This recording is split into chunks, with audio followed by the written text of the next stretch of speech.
whatever our game plan is going into it, we trust it and believe it as an offense, and we're just going to go out there and execute to the best of our ability. What are some of the things that you saw in film from the D-line and the linebackers for his mistake? Yeah, a bunch of great dudes and competitors by no means have those dudes hung it up. We're called to the season with all their coaching changes and stuff going on right now.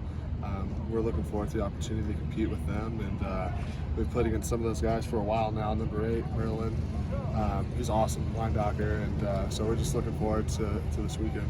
Obviously, it wasn't Caleb's best game. I'm sure he'd even admit that. But how do you see him just kind of bounce back from that, not only in the moment, but kind of after the game, too? Yeah, I mean, he's always confident. Like he never seemed to. Yeah, lack of confidence has never been an issue with Caleb Williams. And I guess I didn't really realize kind of what was going on in the game on Saturday until after the fact, and kind of taking a step back and looking at the stats and everything. But never at one point during the game did he seem to be fearful or lose confidence. Right? He was just a leader for us and really helped get the offense going when we were struggling. Right? Especially like on those last couple drives when we did get in the end zone. I think he was a big part of that. You and Justin are the first and third highest graded guards on the West Coast by PFF. What goes into your relationship with him on offense? Yeah, Justin's one of my best friends. One of the most fierce competitors I know in my lifetime, at least. Love that kid with all my heart. Do anything for him. I know he'd do the same for me.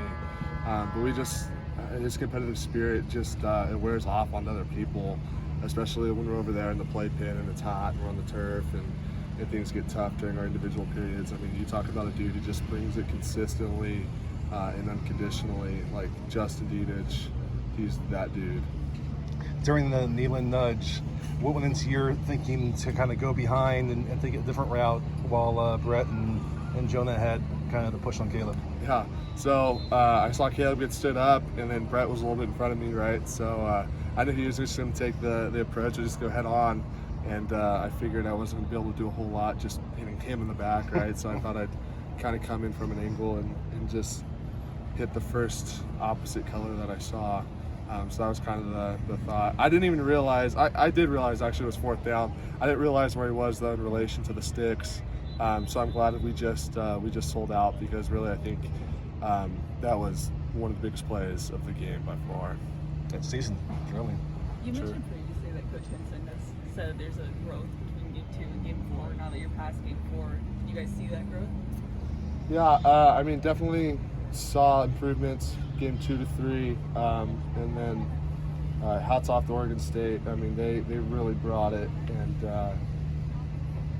respect to them, and kind of it was eye-opening for us, and the revelation that we need to come back and just work on our technique, right, and just be more consistent in what we do out on the field. So I think that was kind of like the biggest takeaway from our game last weekend for the offensive line specifically.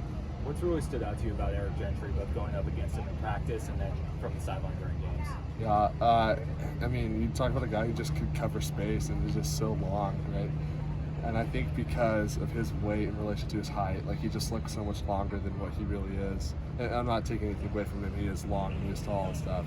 But seeing him just run out there, it's crazy how athletic he seems to be. Just, yeah, I mean, with his body, it's crazy. When he first got here, what was your first reaction? Did you know he was a linebacker?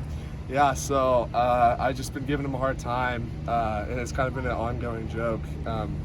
He didn't play against us last season, and so I always give him a hard time and say he was scared to go against me. So that's kind of our little thing that we joke about in the locker room.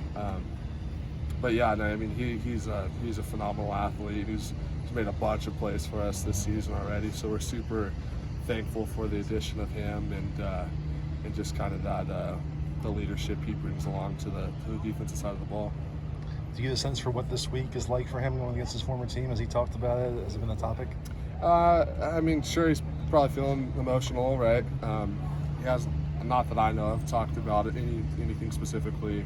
But I mean, I'm sure it has to be pretty emotional for him, right? Going against a former team, and all the teammates that he had strong relationships with, and coaches as well.